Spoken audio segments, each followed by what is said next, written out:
Hey guys, welcome back over to the DST show. In today's topic, we of course have major sports news. I understand a lot of people would want me first to talk about what's going on in wrestling. I will get to it when I want to. And Sasha Banks will go over her news because I already went over the Jeff Hardy news. Christian Wood from the Houston Rockets have been traded to the Dallas Mavericks for the 26th pick of the 2022 NBA draft. Boban Marjanovic, literally trade fodder for the past, 6 seasons. Trey Burke and Marquise Chris. So all of that for an above average hustle forward that can actually spread over the floor. For an aging 7-footer that can't do anything on offense. Trey Burke that haven't been shit since he was on New York. New York legend, by the way. And Marquise Chris. I would rather trade for Josh Richardson back than Marquise Chris. I don't know if they overtraded the budget over because I felt like they saved a lot of cap. Spread it over two wasteful contracts that might not even stay for the next season. Either than keep this a reward. And this is pretty big. You usually don't see any off season. I usually don't experience a lot of off season trades over the postseason when it's still going. Tonight, while I'm recording, tonight on Thursday, June 16th, we have Game 6 of the NBA Finals. We don't even know if the Boston Celtics will win or lose to reach to a Game 7. Will they be back over, if they win, they're back in the Warriors' home court advantage. So, a lot of stuff happening over here, but nothing's for certain here in the sports world. You don't know if you're going to be on the same team or not. Also, Ernest Johnson from the Cleveland Browns have just signed a major 1-year deal with the Cleveland Browns. And also, Micah Fitzpatrick got an extension here this season for the Pittsburgh Steelers. I don't think it's for the Pittsburgh Steelers. I'm about to look it up right now before 4 years, $73 million. A young transcendent talent that had I think a fairly impactful way because he can ball hawk the ball, spread zone off the field. He knows his assignments, and that contract's gonna stick until he's like 31. Guys like 6 foot from Bama, hustle off the play. People still feel like that was a major failure from the Miami Dolphins not to stick with Micah Fitzpatrick, but their defense has been fairly exceptional. So I don't really doubt them getting rid of Micah Fitzpatrick over the Steelers' first round exits over the past several seasons and 2 straight conference championship losses. But Micah Fitzpatrick has been fairly consistent, started majority of his games, played over majority of snaps, marked over 124 tackles over the season with a career high in solo tackles, coming off multiple forced fumbles. He can pressure off the field. I'm shocked they don't add statistics for pass deflections. That is really important because they're breaking up the pass. You're making sure it's not able for the receiver to get the ball. And over for a backfielder, he's been fairly efficient in getting the interception.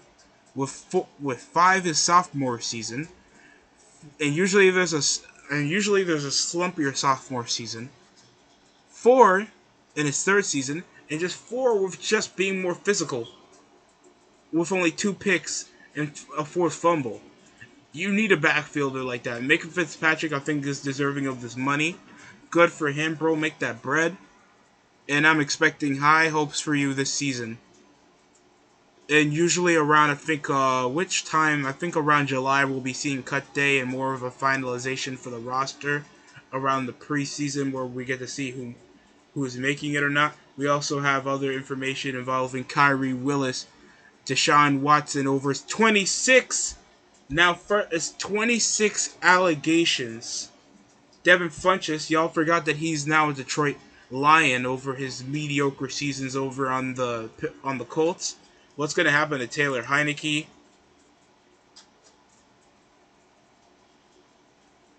And it says next year he'll be a free agent. I don't think anybody will ask.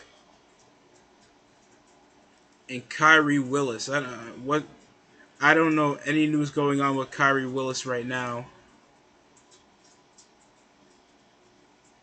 but hopefully it's positive the way I'm hearing any news. And still contract disputes, not showing up to minicamp as DK Metcalf. That makes no sense for me. But you know, we don't know what we're gonna get. And let's give it up for the Yankees that are still cooking in the MLB. If we look up what's going on right now, the Yankees are 485-16, and I think we won our last. I think we won all 9 of our last 10. Only one loss down the middle, and we've devastated the Tampa Bay Rays before. I've only had a game delay, and then we're off in a multi-game series against the Blue Jays again around June 17th to June 19th. So I'm very excited. I'm so grateful that we're actually getting some good baseball once and for all here in New York. Yeah, the Mets are not doing as bad as well, but the Yankees, usually it's an on and off when it comes to our hype factor as a playoff contender.